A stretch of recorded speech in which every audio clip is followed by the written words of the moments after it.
পিসি তুমি তুমি কার পক্ষে? ঈশান, আমি কারোর পক্ষে নই। যে ভালো করে গাইবে আমার দৃষ্টিতে সেই শ্রেষ্ঠ।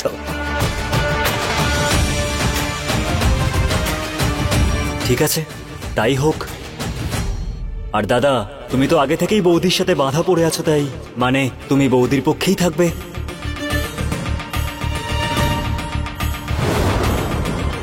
আর রইল কথা আমার, আমি গয়না বৌদির পক্ষে।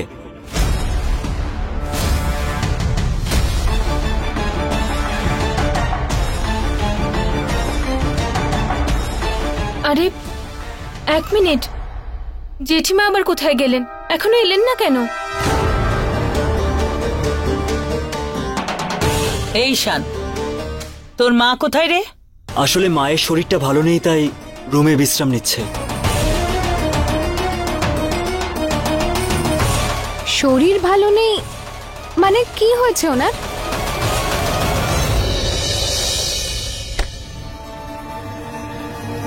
এই ঈশান, কি হয়েছে রে? 104 জ্বর। ও বড় বউ, এ কি হলো তোমার? হঠাৎ করে অসুস্থ হয়ে পড়লে কেন? আরে দিদি, জ্বর কি কখনো বলে কয়ে আসে নাকি? অসুস্থ হওয়া ছিল, হয়ে গেছি। আমি বলছি যে তোমরা গিয়ে বরং প্রতিযোগিতা শুরু করে দাও, আমি তো যেতে পারবো না।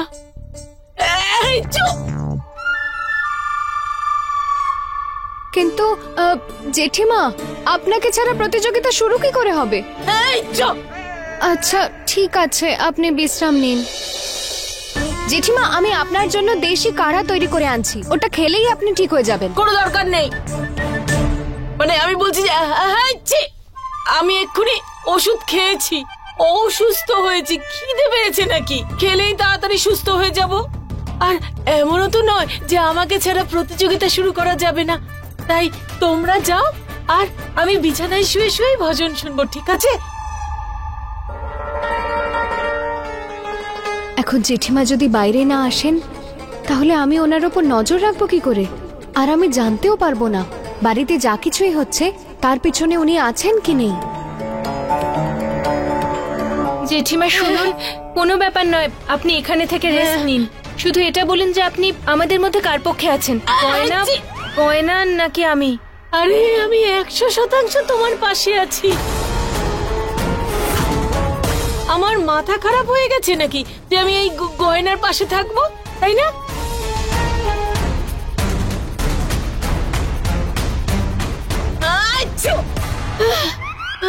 ঠিক আছে, হয়ে গেছে তো। এই ঈশান, এখন তোর মাকে বিশ্রাম নিতে দে। তারপরে আবার এটাও দেখতে হবে যে দেওয়াল ভাঙতে আর কত সময় লাগবে।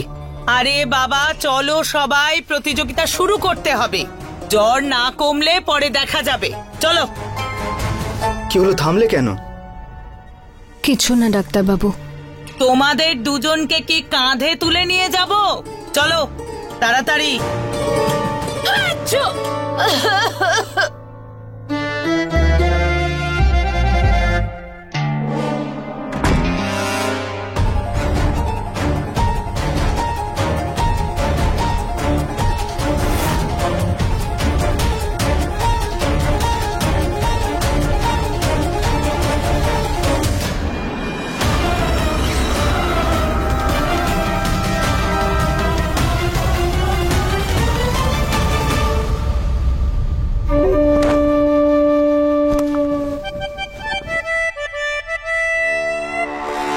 বাহ, হেভি বুদ্ধি খাটিয়ে শরীরের তাপমাত্রা বাড়িয়েছিলাম আমি, আর এরা কেউ তো বুঝতেই পারেনি। দারুণ ব্যাপার। যতক্ষণ এরা প্রতিযোগিতায় ব্যস্ত থাকবে, আমি তো এখানে মজা করে সিনেমা দেখবো। আর এটার জন্য তোরা বুঝতেই পারবে না আমি এখানে কি করছি। আওয়াজ তো যাবেই না, না ওদের আওয়াজ এখানে আসবে, না আমার আওয়াজ ওখানে যাবে। কি দারুণ ব্যাপার। দেখি কোন সিনেমা দেখা যায়।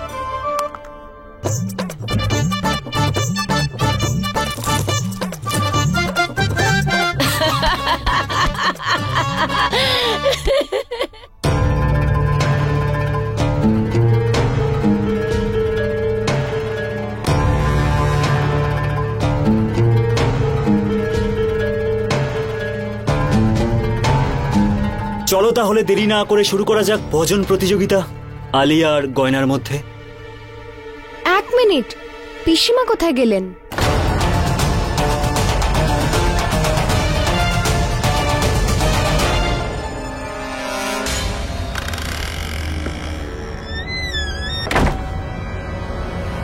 হে ভোলানাথ, এখন আওয়াজ যেন এত দূর না আসে, আর এখানে যে আছে তার জন্য কোনো রকম বিপদ যেন না হয়।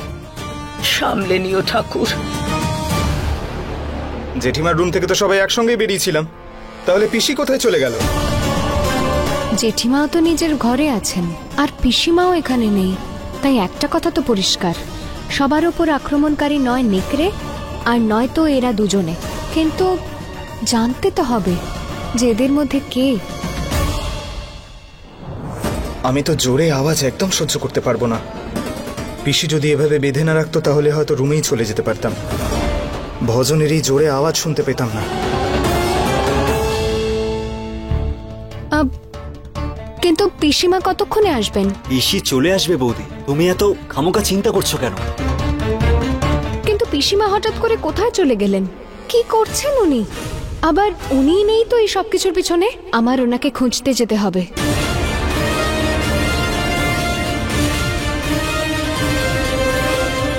চলুন আমরা সবাই পিসিমাকে খুঁজি, চলুন। আরে সাবধানে গয়না, আমিও তোমার সঙ্গে বেঁধে রয়েছি।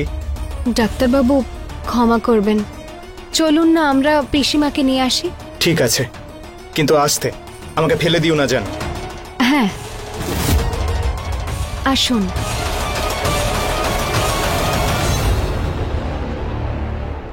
কোথায় যাচ্ছিলে তুমি? কোথায় চলে গেছিলেন পিসিমা আপনি? তার মানে আমার বাড়িতে আমি কোথায় যাব সেটা তোমায় জিজ্ঞেস করতে হবে? আর তাছাড়া তুমি বাড়িটাকে তো চারপাশ থেকে বন্ধ করে দিয়েছো, তাহলে কোথায় যাব? এখানেই ছিলাম, কাজ করছিলাম। আরো কিছু প্রশ্ন থাকলে সেটা জিজ্ঞেস করো, তারও উত্তর দিয়ে দেব তোমায়। আরে না না পিসিমা, আসলে আপনি কোথায় ছিলেন এটাই জিজ্ঞেস করছিলাম। এতক্ষণ আপনি আসেননি বলে প্রতিযোগিতা শুরুই হয়নি। সবাই তো আপনার অপেক্ষা করছিল এখানে। তাহলে আমরা আরো কিছুক্ষণ অপেক্ষা করতাম। উনি হলেন পিসিমা, উনি সংসারটা চালান, প্রচুর কাজ থাকে ওনার। কোনো কাজে হয়তো ব্যস্ত ছিলেন, আবার কি। ঠিক আছে, আমি যখন এসে গেছি তখন শুরু করো, চলো প্রতিযোগিতা। না, না, পিসিমা আপনার কোনো অন্য কাজ থাকলেও করে নিন না, আমি আরো অনেকক্ষণ অপেক্ষা করব। ও হয়তো জানে না, কিন্তু আমি তো জানি যে দায়িত্ববোধ কি জিনিস।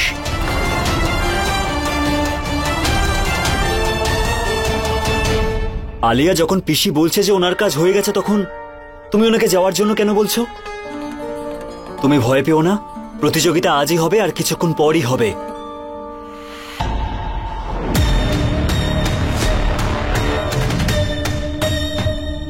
আমি কাউকে বিন্দুমাত্র ভয় পাই না। আমি শহরের লেখাপড়া জানা মেয়ে, আর ও হলো গ্রামের চাষবাস করা কৃষকের মেয়ে। আর তোমার কি মনে হয় এই গ্রামের কৃষকের মেয়ে আমাকে হারাবে? ওকে দেখে মনে হয় যে ও জিততে পারবে? আরে জেতা তো অনেক দূর। ওকে দেখে এটাও মনে হয় না যে ওই পরিবারের বৌমা। ভালো হয়েছে যে আমাদের বাড়িটা বন্ধ আছে, না হলে সবাই যদি জেনে যেত যে এই গ্রামের কৃষকের মেয়ে আয়ুষ্মানের বউ হয়, তাহলে সবার সামনে লজ্জায় মাথা কাটা যেত। তুমি আমাদের মতো কৃষকদের খুব ছোট মনে করো না নিজের কাছে? কিন্তু আমরা তোমার থেকে অনেক ওপরে, কারণ তুমি সোনাকে মাটি করে দাও, কিন্তু আমরা কৃষকরা সেই মাটিতেই সোনা ফলাই। আর তোমার ওই হিরে মুক্ততেও অত চমক নেই যতটা চমক আমাদের কৃষকদের মাথার ঘামে থাকে।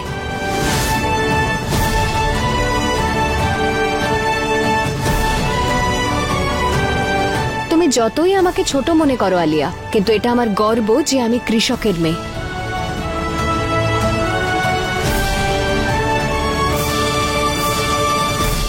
আর আমিও খুব গর্বিত যে আমি একজন কৃষকের মেয়ের স্বামী।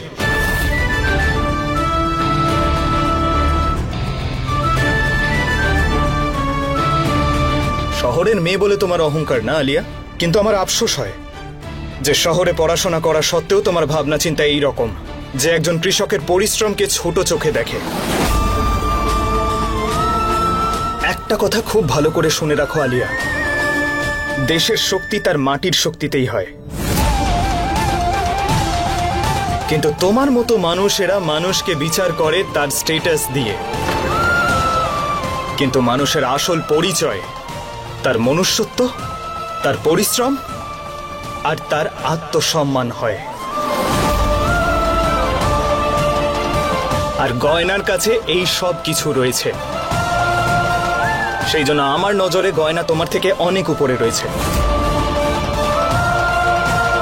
আর গয়নাকে আমি তেমনই মেনে নিয়েছি যেমনটাও আসলে, কারণ ও যেমন তাতেই ও বেস্ট।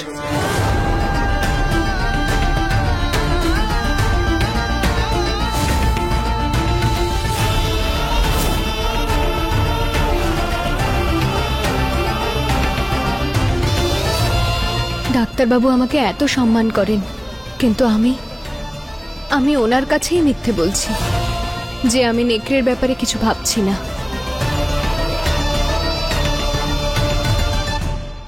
যদি তোমার স্ত্রীর গুণগান করা হয়ে গিয়ে থাকে, তবে প্রতিযোগিতা শুরু করি।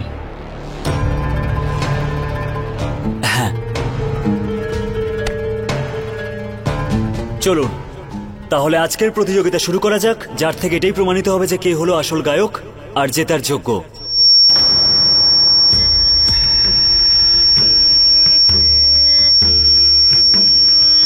হে ভগবান, ঈশান এসব কি? সরি পিসি, মনে হচ্ছে সিটিং এর কিছু গন্ডগোল হয়েছে, আমি এক্ষুনি দেখছি। তাড়াতাড়ি কর।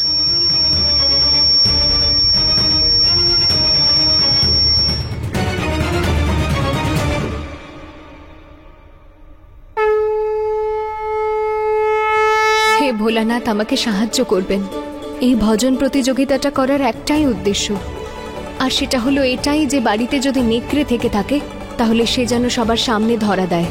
হতেই পারে যে কটা আক্রমণ হয়েছে সবগুলোর পিছনে কোনো মানুষ আছে, কিন্তু আমার মন বলছে যে নেকড়েই এসব করেছে।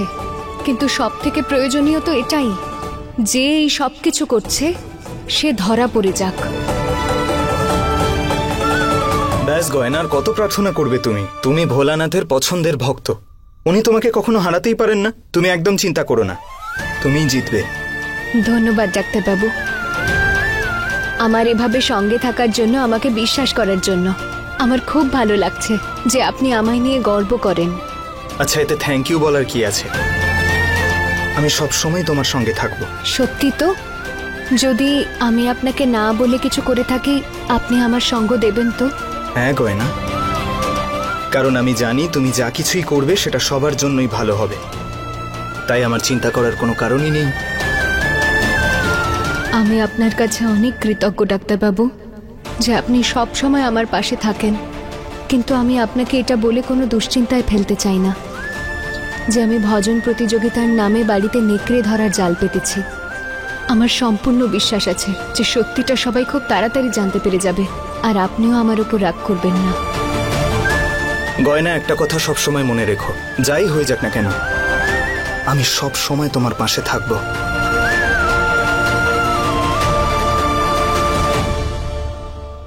আরে ডাক্তারবাবু, এটা কি করছেন আপনি?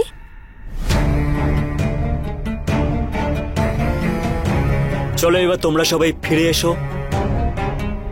মাইকটা ঠিক হয়ে গেছে, এবার প্রতিযোগিতা শুরু হবে। চলো গয়না, প্রতিযোগিতা শুরু হচ্ছে। All the best. ধন্যবাদ ডাক্তারবাবু। চলো। হ্যাঁ।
আলিয়া এত ভালো করে কি করে গাইতে পারছে?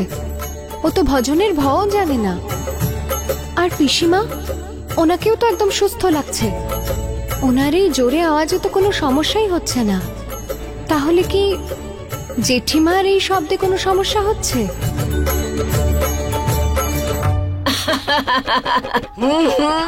আরে কি দারুণ সিনেমা, খুব মজা হচ্ছে।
चतुर्भुज 10 भुजति सोहे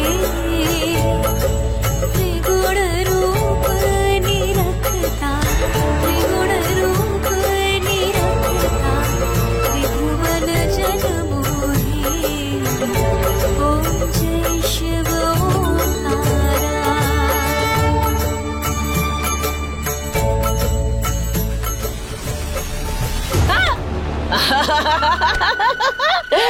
কি দারুণ লাগছে। কি হলো?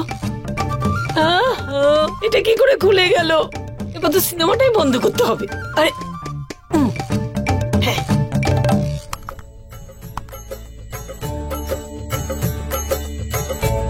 আর এখানে এরা জোর গলায় ভজন গেয়ে চলেছে।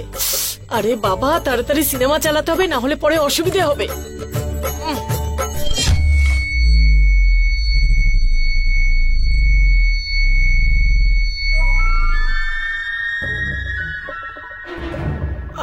মনে হচ্ছে ওষুধ খেতে হবে। খেয়ে নেই আগে, তারপরে সিনেমা দেখবো।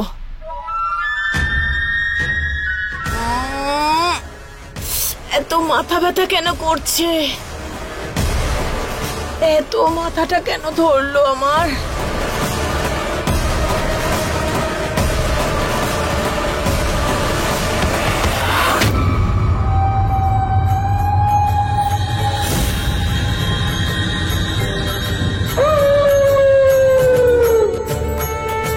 श्वेतांबर पीतांबर बागंबर अंगे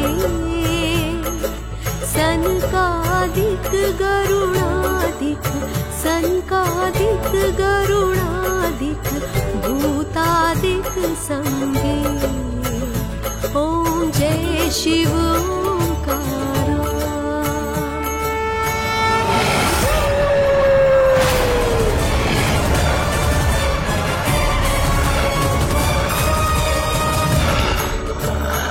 ভজনের শব্দ তো বাড়ির চারিদিকে পৌঁছচ্ছে, কিন্তু এখনো পর্যন্ত ওই নেকড়ে মানবটা সামনে এলো না কেন? सनकादिक गरुणादिक सनकादिक गरुणादिक भूतादिक संगे ओम जय शिव ओंकारा।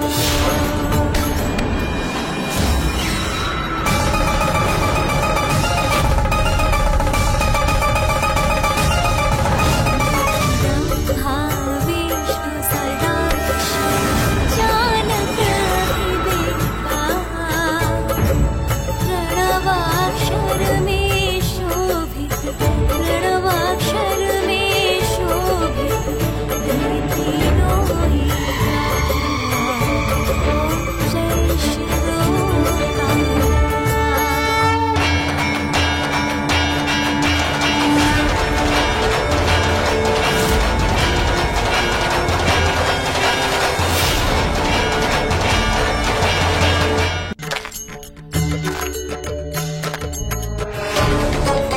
গড, এয়ারপোর্ট তো পড়ে গেছে।